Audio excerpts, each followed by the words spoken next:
getting hot. Bring it up. If the lies need sunlight, bring it up. Cause every night we talk love and then we talk lies, then we laugh. Then we open your eyes. If it's messy but it's funny, bring it up. If it's sweet but it's shady, bring it up. Cause every night we talk love and then we talk lies. Real talk in our Cayman tonight.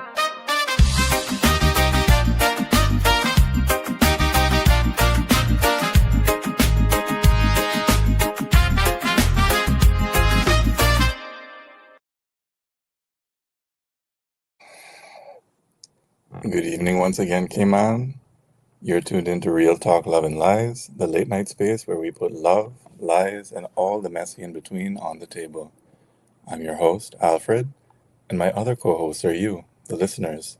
Your stories are what give this show its pulse. So pull up, get comfortable, pour yourself something nice, light up your special something, put those headphones in, or turn me down low if the kids are still awake, and settle in.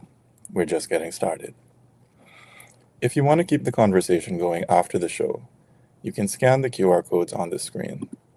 You can follow us on Instagram, and you can join us on the Real Talk WhatsApp news channel for the topic drops, episode updates, and the spicy questions before we go live. And if you've been living under a rock the last couple years, and you still somehow don't follow them, go and fix that right now. Follow Cayman Mall Road, Cayman's #1 source for fast news, real talk, and all the Cayman happenings before your group chat even wakes up. Quick disclaimer before we get into it. The content you're about to hear, including discussions and opinions from myself, our guests, and participants, is intended solely for general informational and entertainment purposes. We're not therapists, lawyers, doctors, or financial advisors, and nothing said on this show should be taken as professional advice. It is not a substitute for counseling, legal guidance, medical care, or financial consultation. If you have specific concerns, we strongly encourage you to seek advice from a qualified professional. Real Talk, Love and Lies disclaims all liability for any decisions or actions taken based on the information shared here tonight. We're here for honest conversation, respectfully shared, and any resemblance to real people is purely coincidental. Though if something tonight sounded suspiciously familiar, don't start tagging people. Sit with it. Sometimes the anti-seducer isn't your ex, your date, or even your friend. Sometimes it's the version of you nobody's had the nerve to review yet. So, quick reminder before we get into tonight's trouble. As I said last week, I have toys now. I have a new mic, a new soundboard, and a voice anonymizer, which means I can finally compete with Sandra and Sabrina in the most important area of broadcasting. Now, I'm still learning where everything is, so if someone tells me their relationship is falling apart, and I accidentally give them applause, do forgive me. And if you've got a story that's a little too juicy for your regular voice, call in. We can disguise it now. You bring the scandal, and I'll provide the mystery. So yes, I now have buttons, secrets, and a microphone. So, I'm not gonna lie, this feels kind of irresponsible, but I'm enjoying it already. So, I'm just gonna do a quick mic check because I don't want a repeat of what happened last week. If you can hear me, do drop a thumbs up or do drop a comment in either Facebook or YouTube, just letting me know that you're here and you can hear me. All right. So, last week, we met the first 4 people who can kill attraction without changing a single thing about their face. We met the brute, who pushes too hard. We met the suffocator, who gets too close, too fast. We also met the moralizer, who critiques you until dating them starts feeling like a performance review. And we met the tightwad, who can make love feel like someone needs to issue an invoice. Yes, I see someone has commented on Instagram. They say, okay, so that means that they can hear me. Good. Tonight we're going to finish Robert Greene's Anti-Seducers with the final 4. And for those of you who are not familiar with Robert Greene's work, or maybe you missed last week's episode, I want you to, at some point, get a copy of his book, The Art of Seduction, and read it for yourself. Very interesting read. Take everything you read in that book. I want you to imbibe it, ingest it, digest it. I want you to argue with it. I want you to inject your own experiences with it. I want you to tell me what you find from the book. But do get this book. This is one of his great books. Well, I really like all of his books, actually. So, but this one definitely is a good one for reading. All right. So we're going to meet 4 new anti-seducers. We're going to look at the bumbler, the windbag, the reactor, and the vulgarian. Don't worry if you don't know what those are now. We're going to get into those in a minute.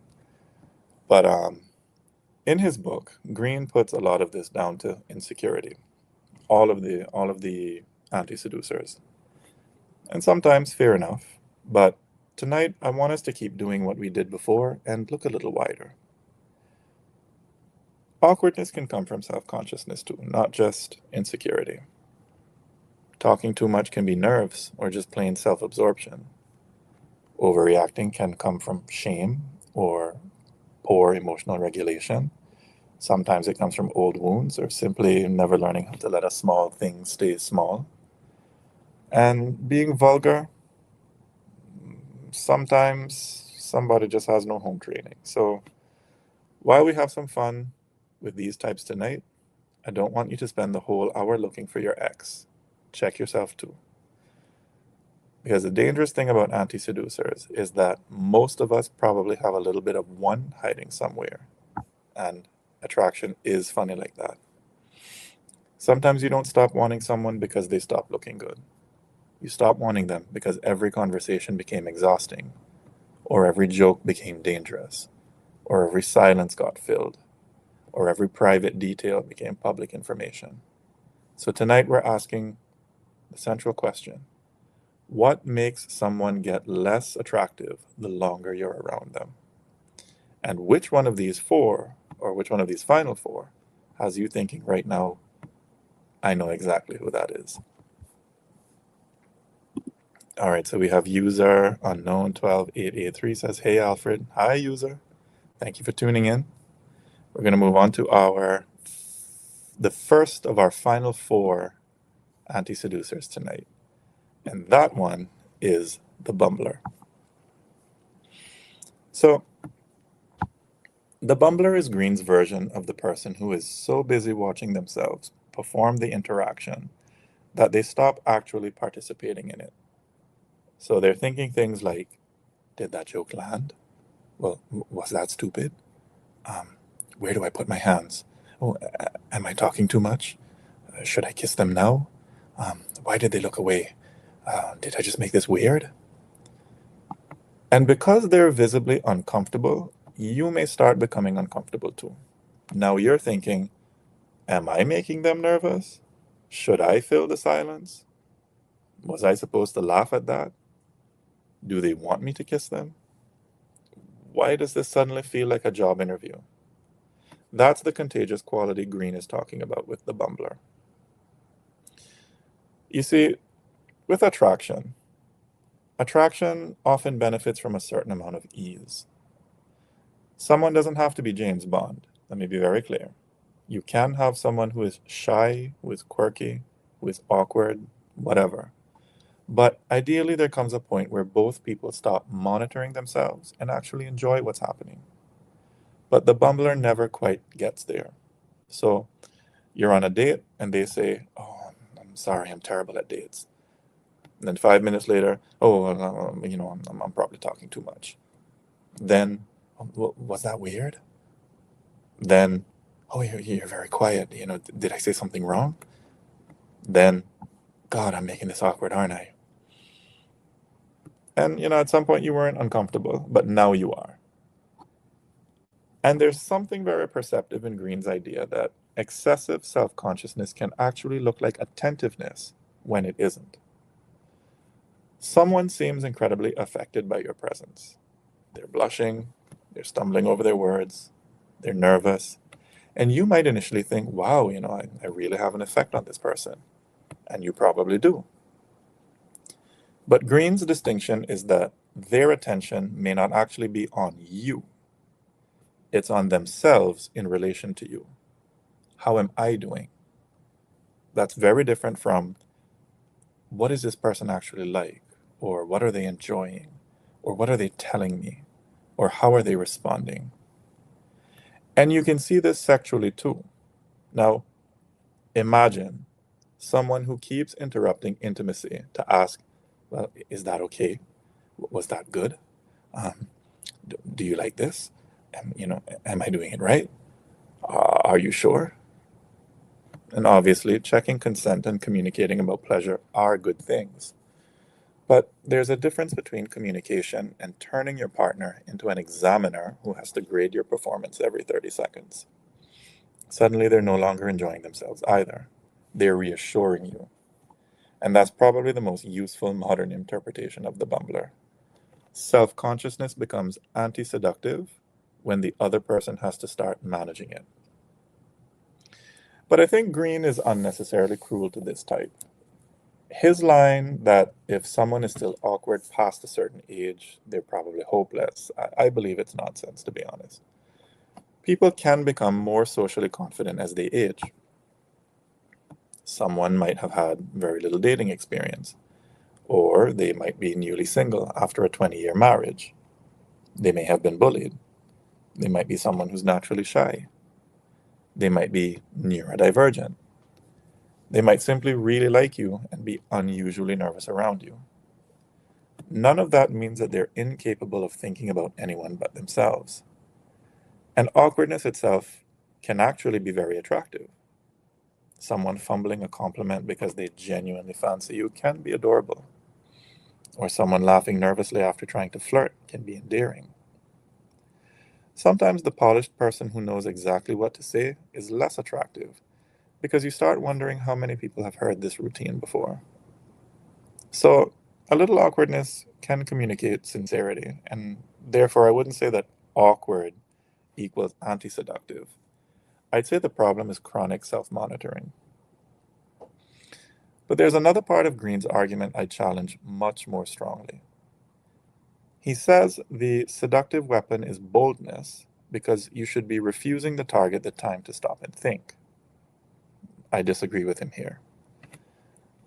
That may make sense inside Greene's strategy of seduction worldview, but in actual relationships, someone having time to think is not a failure. If your seduction only works because the other person didn't have enough time to consider what they wanted, I believe that you've started to move into ethically dubious territory. Boldness can absolutely be attractive. I want to kiss you. I've wanted to take you out for months. You look incredible tonight. That confidence can create chemistry, but healthy boldness still leaves room for the other person's agency. I want to kiss you is very different from I'm going to move so quickly that you don't have time to decide whether you want me to. So Greene is right about timing, but I think he misunderstands why timing matters. Good timing means sensing the moment, not controlling it. And there are plenty of real world bumblers out there. So I'll give you a few examples now. You have the person who tells you they want to kiss you, then they lean in, but then they pull back, and then they apologize, and then they laugh, and then they ask if they've ruined the moment, and then they explain why they're nervous, and then they spend 5 minutes discussing the kiss that never happened. Or you might have the person who rehearses a compliment so hard that it comes out sounding bizarre. So think of someone giving you a compliment like this. Oh, you have very symmetrical facial proportions. You'd probably be like, thank you, I think. Or maybe you have the person who tries to impress your friends and they become a completely different personality because they're monitoring whether everyone approves of them. Or you have the person who makes one mildly embarrassing mistake during sex and then they can't recover because they spend the rest of the night obsessing over it. The person who sends, hey, then 5 minutes later, sorry, that was boring. Then, I never know what to say to you, lol. Then, anyway, I'll leave you alone. And you haven't even opened WhatsApp yet. That's the bumbler. And there's actually a deeper and more compassionate truth underneath this one. You see, the bumbler desperately wants to make a good impression. And ironically, the effort to control the impression is exactly what ruins it. Some of the most attractive people aren't necessarily the best looking, or the smoothest, or the funniest, or even the most confident people in the room. They're simply comfortable enough to forget themselves for a little while. They listen, they laugh, they react naturally, they mess something up and keep going. And what that does is that gives you permission to relax as well. So I would update Greene's lesson to confidence is being able to survive an awkward moment without making everyone else responsible for rescuing you from it. Now, we move on to our next anti-seducer, which is the windbag. Now, the windbag is the person who doesn't understand that conversation is supposed to have two people in it.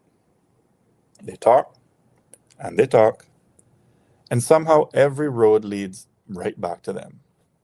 You mention a trip you took. Oh, well, that reminds me of when I went to yada, yada, yada, yada, yada. You mention something difficult you're going through. Oh, well, I had something similar like that happen to me.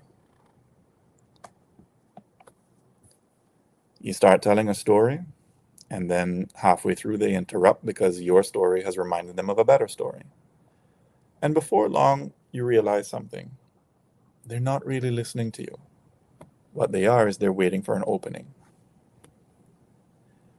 And I think Greene is right here when he's trying to get at this, is that, this can be profoundly anti-attractive because attraction often involves the pleasure of being discovered. Somebody asks you something, you answer. They ask another question based on what you just said. They remember something you told them 20 minutes ago. And you begin to feel them becoming curious about you. The windbag denies you that experience because there's no room for discovery. You are just basically an audience. And sometimes they're entertaining. That's what makes this type interesting.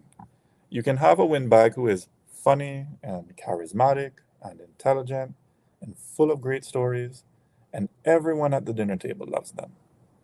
But dating them may feel completely different. Eventually, you start to think, all right, you've told me everything about your childhood, your ex, your job, your gym routine, your political opinions, the time you nearly drowned in Jamaica, your position on air fryers, and I don't think you've asked me one single thing about myself. That can kill attraction. And there's also something Greene catches very well with that imaginary internal question, am I boring you? Not literally constantly asking yourself that, but having enough social awareness to notice the other person. Are they still engaged in the conversation? Are they trying to speak? Have I been talking for 15 minutes without stopping? Have they given me 3 separate opportunities to change the subject? Are their eyes now wandering around the room looking for an emergency exit? That awareness does matter. And you see this all the time on dates. You can have a person who spends 40 minutes explaining their job in extraordinary technical detail. Or you might have the person who tells you the entire history of every relationship they've ever had. Or you might have the person who name drops constantly. I hate this one, because they're trying to impress you. Or you might have the person who explains something to you that you already know, and when you say something to the effect of, yeah, I'm familiar with that, they just continue explaining anyway. Or the person who asks, so what do you do? You answer for about 30 seconds, and somehow that leads to them speaking for the next 12 minutes. Or you have the person who turns a date into a lecture. Not a conversation, a lecture. Now, there's another version of the windbag that I think is very modern, right? I call this one the compulsive over-explainer. You ask something like, well, why didn't you call? And instead of something as simple as, sorry, work got hectic, you get a 20-minute reconstruction of the day from 7:14 a.m., including who emailed whom, what the manager said, why the meeting ran over, what traffic was like, why the phone was on silent, and sometimes less is enough. There's also the person who they cannot let a disagreement end. You've both said your piece, you're ready to move on, but they need one more point, then another clarification. Then they need to explain what they meant by the clarification. Then they need to correct your interpretation of the explanation. And at some point, you're no longer resolving conflict. What you are is you're being held hostage by paragraphs. That can be deeply anti-seductive too. Being around someone like that begins to feel mentally exhausting. But I challenge Greene on his claim that excessive talking necessarily comes from deep-rooted selfishness. To me, that's a bit too sweeping. Some people talk excessively because they're nervous. Some have ADHD. Some grew up in families where you had to fight to be heard. Some are really excited people. Some haven't had many people to talk to. You kind of wonder why, right? Some genuinely don't recognize conversational cues very well. Some people are lonely. Or you might be meeting someone from a culture where they're just more verbally expressive than others. So I wouldn't diagnose selfishness from the behavior alone. I think the more useful question to ask with this type of anti-seducer is, can they adjust once they realize that they're dominating the conversation? I think that tells you a lot more. Because if someone catches themselves and they say, sorry, I've been talking your ear off, what were you saying? That shows awareness. If you try 3 times to contribute and they keep bulldozing straight through you, then yes, something a little more self-centered may be happening. I'd also push back against Greene's broader idea that talking too much inherently destroys seduction, because seduction should rely more on looks, gestures, and mystery. Sometimes words are the seduction. There are people that you're only mildly attracted to physically. You look at them and, yeah, they can pass. But then you have a 2-hour conversation with them, and then suddenly, something happened. Their humor got you, their mind got you, the way they tell stories got you, their voice got you, the way they listened and responded got you. Conversation can create enormous sexual tension. So the problem isn't too many words in some universal mathematical sense. It's the absence of reciprocity. 2 people can talk until sunrise and be completely seduced by each other. That isn't windbaggery. What that is that they're exchanging something. The problem is when conversation becomes self-display rather than connection. And there's another distinction worth making. Being interesting and being interested are not the same thing. The windbag concentrates almost entirely on being interesting. Look how funny I am. Look how successful I am. Look at everything I know. Listen to my stories. But one of the most seductive things someone can do is make you feel interesting. When you ask the question that everybody else skips, when you notice the small details, when you remember something, right? When they let you finish, when they actually respond to what you said instead of using it as a launch pad back to themselves. And there's a small social truth here that people don't always admit. Sometimes the reason someone says, we had such an amazing conversation, is because they talked for 2 hours and you listened beautifully. However, you may have had a completely different evening. So I think the modern lesson from the windbag is, don't confuse someone enjoying your attention with somebody enjoying you. And on your side, you don't have to become mysterious and silent to be attractive. Talk. Tell stories. Be funny. Have opinions. Just occasionally make sure the person across from you is still a participant and not a podcast subscriber. Because the sexiest conversational skill may actually be very simple. Knowing when the interesting thing to say is nothing and letting the other person speak. And after all that talking from the windbag, I think we've earned a little silence. But before we get to our next anti-seducer, we need to take a quick commercial break.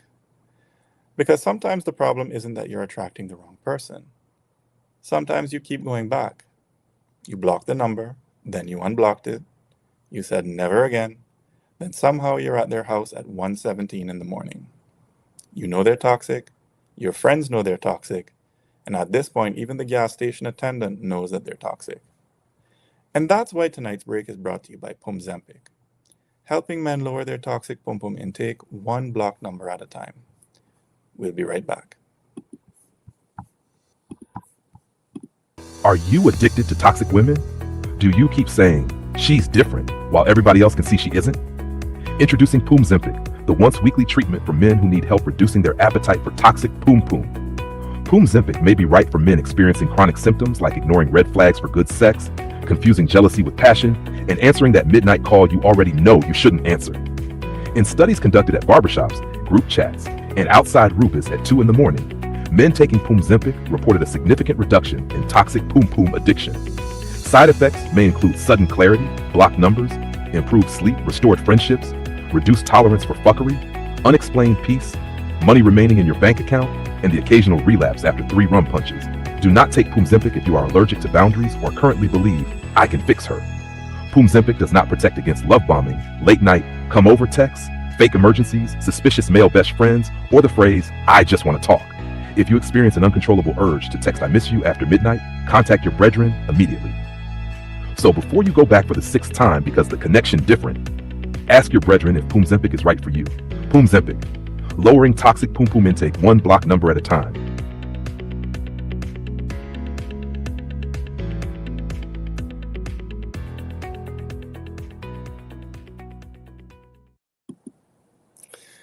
And we're back.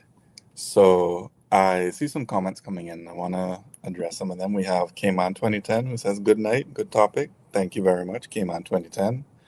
We have the real Michelle. Being emotionally intelligent helps. She further go on to say, nervous people often talk too much. That's true. And then we have a comment by Richard Nathan Parson who says, and most important, be yourself. Watch this now. Watch this now. Watch what I can do now. Watch now. Oh, God. I so love that button. Yes, the most important thing, Richard, is to be yourself. Always be yourself. So the next anti-seductive type that we're going to look at now is this one called the reactor. Now, I'm going to take my time with this one because I'm going against the same advice I told you not to do, right? Because I actually dated somebody who was like this, right? So this one might be a little triggering for me. But the reactor is the person who experiences, how do I say? They experience ordinary friction as a threat to their ego. You make a joke, they hear disrespect. You disagree with them, they hear rejection. If you need a little space, they hear abandonment. You don't respond with the enthusiasm they expected, they hear humiliation. And suddenly, you're no longer having a normal interaction with them. What you're doing is that you're constantly in emotional damage control. And I like the wording that Greene uses in his book. These are the people who comb through every word you say looking for something to be offended at, right? And the thing with attraction is that there needs to be room for play. A little teasing, a little disagreement, a little unpredictability. The ability to say something imperfect without immediately triggering a tribunal. With the reactor, you start editing yourself. Can I make this joke? Should I tell them what I really think? Are they going to take this personally? Do I need to explain my tone? And once you begin constantly managing somebody's ego, the relationship loses ease. And it can become exhausting very quickly. Like I said, Greene says that reactors comb your every word and action for signs of a slight. And I think that observation is a pretty accurate one.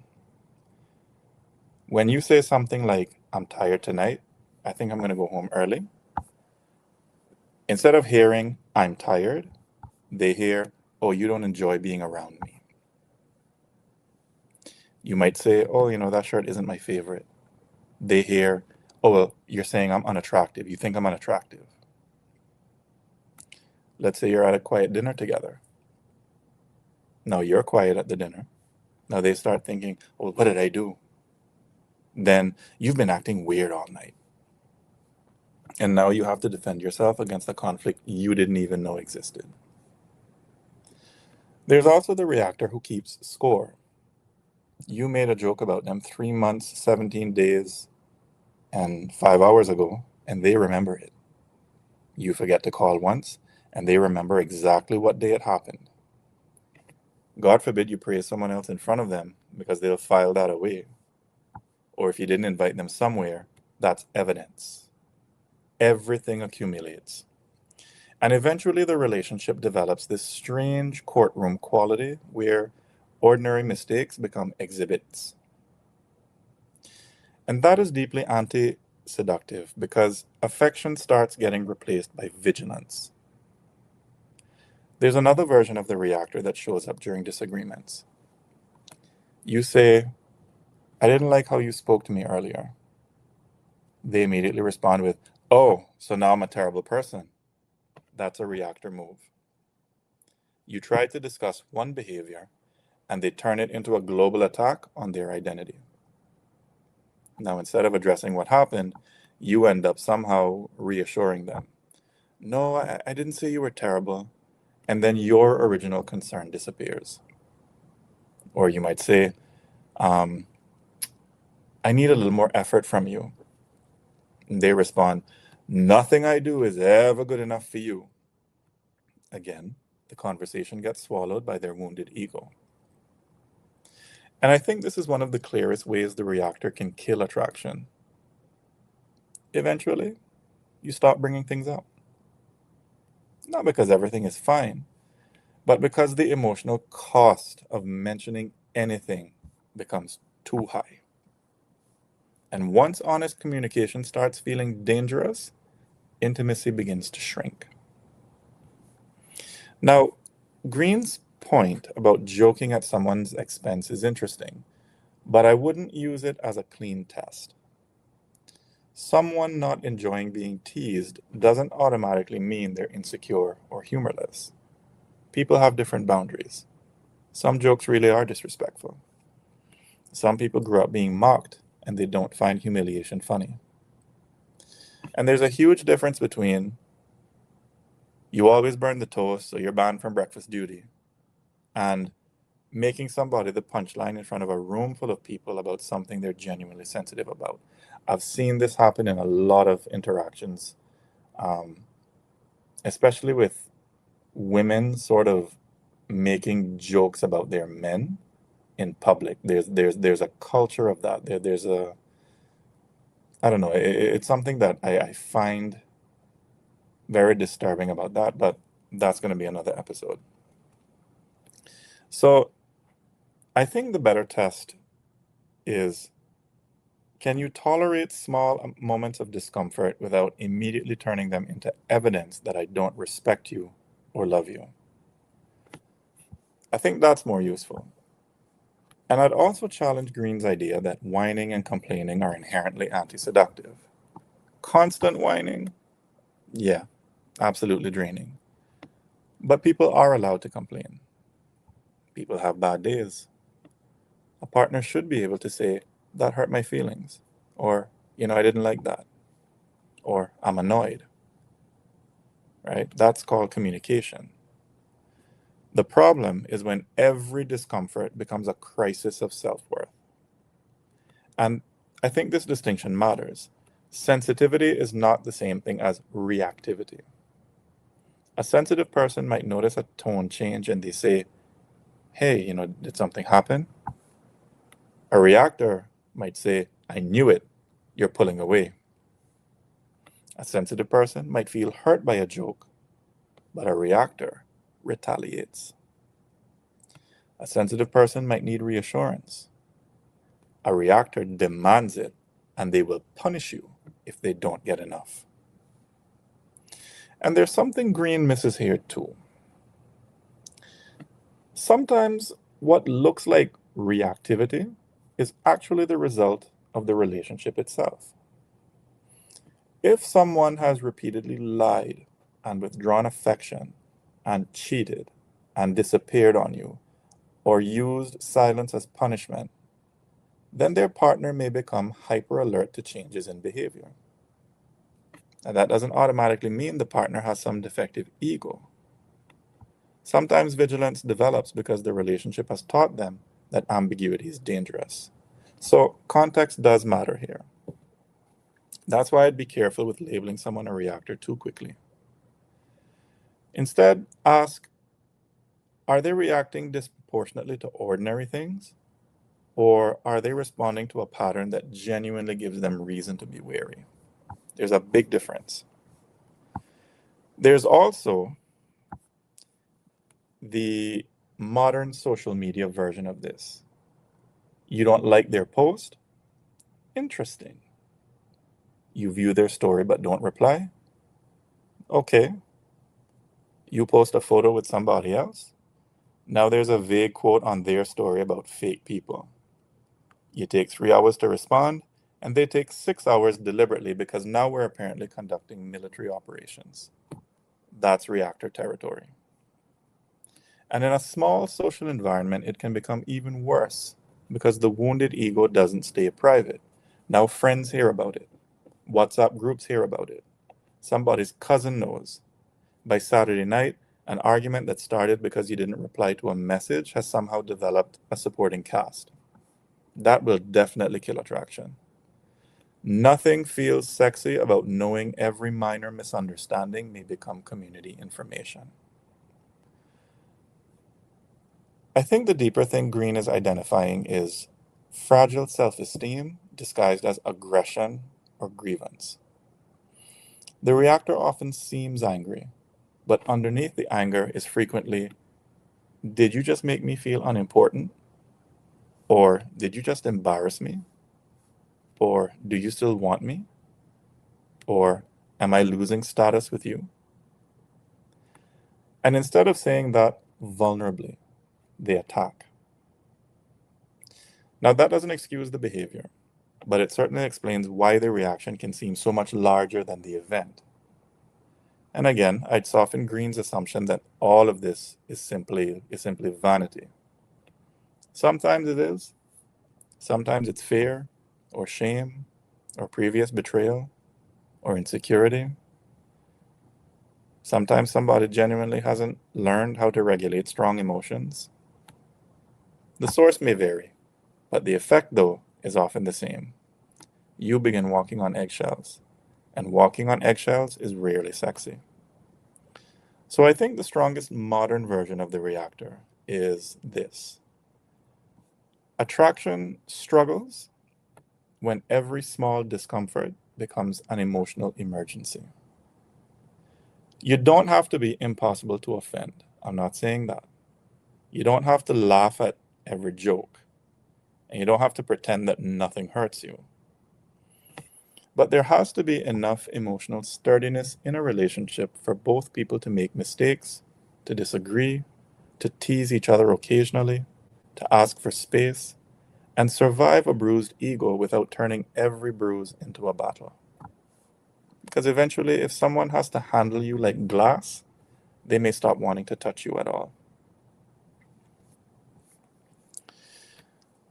Now we move on to our last anti-seducer, and that is the Vulgarian. Almost sounds like a character off of a Game of Thrones episode, huh? The Vulgarian is basically the person who kills attraction through lack of discretion, taste, restraint, and social awareness. And of all Greene's types so far, this one is probably the easiest to misunderstand. Because vulgar, quote unquote, can sound like he simply means somebody who curses or dresses loudly or, who has bad table manners. But I think the deeper trait he's describing is this. They don't know what should remain private, what should be restrained, and what should be left unsaid. And that can absolutely destroy attraction. You tell them something intimate about yourself, 2 days later, somebody else somehow knows. You have sex, their friends know the details. You have an argument, their entire group chat gets screenshots. You tell them something embarrassing from your past, 3 drinks later, they're telling the story at someone's birthday dinner because they think it's funny. Right? That's not just being vulgar, that's being indiscreet. And indiscretion is incredibly anti-seductive because intimacy depends partly on the feeling what happens between us belongs to us. And the minute you realize someone cannot protect that private world, something changes. Now you're censoring yourself. You don't tell them everything. You don't send certain pictures. You don't confess certain things. You start thinking, if we break up, is this going to become public information? And once you're thinking like that, intimacy has already lost something, especially in a small place. When everyone is connected somehow, remember we live in Cayman, school friend, cousin, co-worker, church friend, somebody's auntie, the person who just tells everything becomes dangerous very quickly. You tell one person, they tell their best friend. Their best friend tells their cousin. By Sunday, someone who has never met you knows what happened in your bedroom Friday night. That's the vulgarian. And Greene's point about impulse control matters too. Some people simply cannot resist saying the thing. They know it's inappropriate. They know the timing is terrible. But the thought enters their head and somehow immediately exits through their mouth. You're at dinner with your partner's family and they make a sexual joke. Or let's say you're meeting their boss and they tell the embarrassing drunken story. Let's say you're at someone's funeral and they choose that moment to bring up family drama. There's a social intelligence involved in knowing this may be true, but this is not the time. And timing is part of attraction. Because tact communicates that you're paying attention to the environment and to other people's comfort. Now, Greene also brings appearance into it. Bad clothes, tastelessness, lack of attention to detail. This is where I would challenge him, because taste is incredibly subjective. What Greene considers elegant, or what anyone considers elegant, might look boring to someone else. So somebody can dress extravagantly, or sexually, or brightly, or even strangely, or cheaply, or expensively. It doesn't automatically tell us anything about their character. And truth be told, sometimes being a little vulgar is actually sexy. Let's be serious. A filthy joke at exactly the right moment can be very seductive. Somebody being slightly inappropriate with you privately can create chemistry. A person who is too polished, too restrained, too proper all the time can become boring. So vulgarity itself isn't necessarily the problem. I think the real problem is lack of calibration. Knowing when, knowing where, knowing with whom. That's the difference. A joke whispered into your ear at 1 a.m. might be hot. The exact same joke shouted across Sunday lunch in front of your mother, different experience entirely. That's social calibration. And Greene's idea that vulgarians are rarely in harmony with your tastes is interesting too. I think what he means is that they don't notice what makes you comfortable. They buy you something they would like instead of something you would like. Or They choose the restaurant without noticing you hate that food. They play music loudly when you're trying to relax. They make jokes you've repeatedly told them make you uncomfortable. They don't adjust. That lack of adjustment communicates, I'm moving through the world according to my impulses, and you are expected to adapt. And that links the vulgarian to several of the other anti-seducers we've discussed. The brute ignores your pace. The windbag ignores your conversational space. The moralizer ignores your autonomy. The reactor makes you manage their ego. The vulgarian ignores context. They don't read the room. And I'd push back again on Greene's claim that this necessarily comes from a quote-unquote radical selfishness. Sometimes indiscretion absolutely comes from selfishness, but sometimes people overshare because they're extroverted, or they come from families where everything is discussed openly, or they genuinely don't understand privacy boundaries. They use humor when they're nervous. And alcohol, oh boy, alcohol removes the filter. And sometimes they simply have poor judgment. Again, Greene tends to take behavior and, confidently announces the hidden psychological motive underneath it. I think real people are messier than that. But the effect still matters. If I repeatedly tell you something is private and you keep telling other people, whether you did it because you're selfish or impulsive or excited or drunk or socially clueless becomes secondary. You're still not safe with information. And I think there's another modern version of the vulgarian that Greene obviously couldn't have anticipated. The person who turns the relationship into content. Every date needs a photo. Every gift gets posted. Every disagreement inspires a cryptic story that somehow ends up on WhatsApp statuses. Every romantic moment gets filmed. Every breakup becomes a TikTok monologue.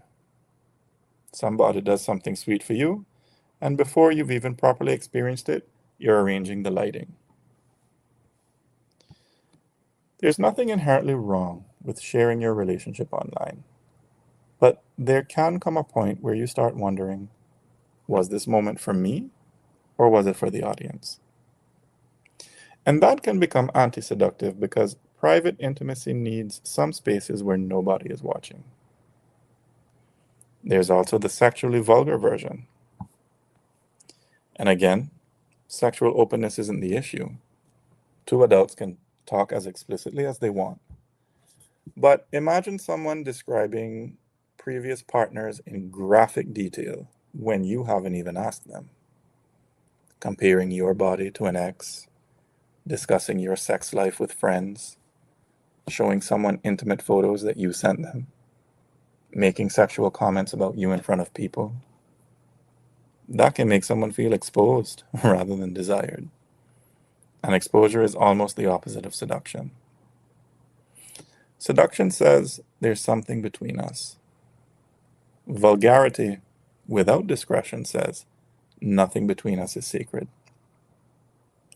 And that's probably the strongest point Greene is making. And there's one more thing worth separating here. Authenticity is not the same thing as having no filter. Sometimes people defend rude or indiscreet behavior by saying things like, tell me if you haven't heard this before, I'm just real. What you see is what you get. I say what I think. I don't sugarcoat things. Okay, but knowing everything that crosses your mind does not need to become everybody else's experience. Restraint isn't necessarily fake. Sometimes restraint is consideration. There are thoughts you don't say because you understand that another human being has dignity. There are stories you don't tell because someone trusted you. There are jokes you don't make because you know exactly where the tender spot is. That's maturity. So I think Greene is right that tact and attention to detail can be very attractive, but I'd modernize the whole type away from good taste versus bad taste. Like I said, style is subjective, class is subjective, humor is subjective, sexual expression is subjective. For me, the more useful dividing line is, does this person know how to handle intimacy with care? Can they keep something private? Can they sense when they've gone too far? Can they adjust when somebody is uncomfortable? Can they distinguish between honesty and humiliation? Can they enjoy a moment without turning it into public property? Sometimes what kills attraction isn't that someone is loud, dirty-minded, eccentric, badly dressed, or a little rough around the edges. Sometimes those people are incredibly sexy. What kills attraction is realizing this person has no filter between their impulses and my dignity. So we have Miss Shalma who says, "Good night, Uncle Alfred." What she say? You break up and make up.